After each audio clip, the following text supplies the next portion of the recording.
Good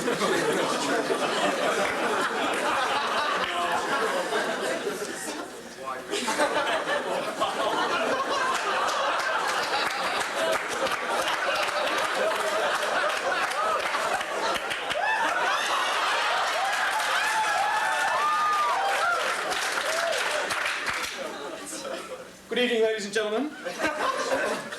We are here today to discuss chapped lips, a major epidemiologic phenomenon.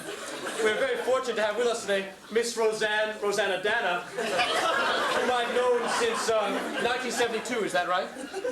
Well, yeah, I think that's right. You know, all I remember is, we were in your office that day, and we were talking, and, I noticed you had something hanging from your nose. And every time you breathed, it went back and forth and back. So what was bothering you at that time? Oh, well, let me see now. Oh, that day I had gone to the bank, and this bank teller, she really pissed me off, No, you remember your medical problems. Oh, my medical problem. Well, one morning I woke up and my lips were all stuck together, And then when I walked outside, they cracked and I had all this dried blood all over the place, Well, by the time I got to work, people were asking me, Rosanna Dana, what'd you do? Eat pizza for breakfast or something? So, I went to my family doctor, he didn't know what to do,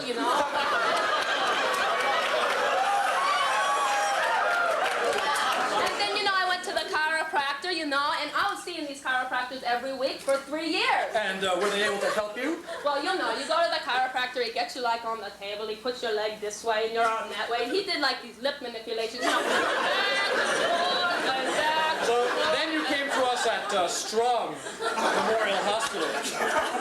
We were able to help you, weren't we? Well, when I first came to see you, you had this big office and your big white coat, and I thought, this man, he's like God, I really he's gonna help me,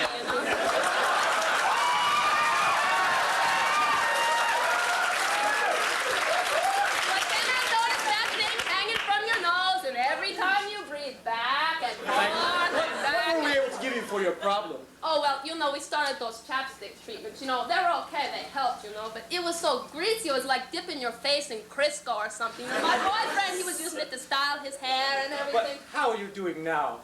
Well, my lips, they're a little bit better, But I noticed in the morning, this little nose hair. The bristly ones, they stick out the side. You don't know what these things. Thank you very much. Miss Rosanna Dana, thank you. Thank you so much. Thank you. Thank you. Ladies and gentlemen, as soon as we get the patient out of here, we can begin to seriously discuss the disease. Thank you.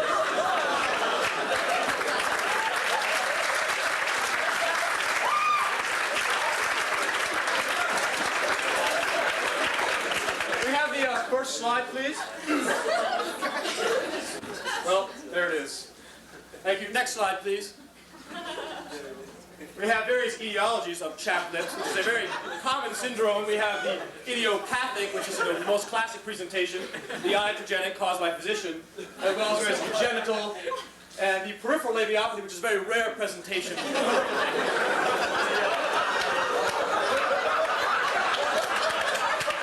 And we have the 12th nerve lesion, which I think you will see shows a very unique variation on chapped lips. And then we have post-encephalitic, post-traumatic, post-cosmetic, and post-modern. Next slide, please. Here we have the classic idiopathic mouth breather. I think we have a close-up of that one. Yes, the extreme desiccation. Really very disgusting, I think. Next slide, please. There we have iatrogenic chapped lips.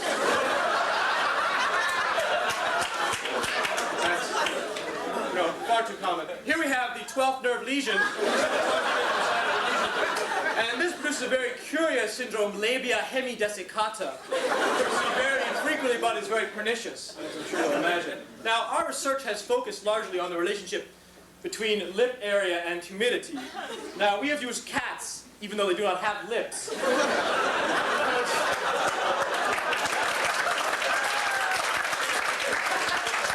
Make an excellent experimental model.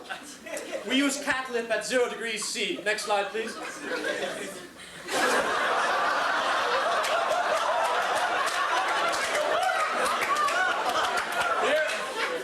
Here the cat is being placed in the experimental chamber.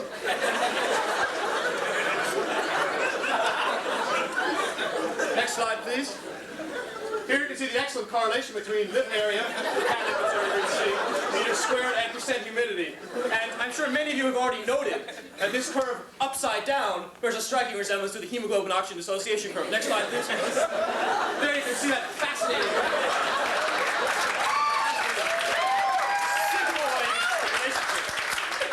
Now, as for treatments, the following therapies are available. Next slide, please.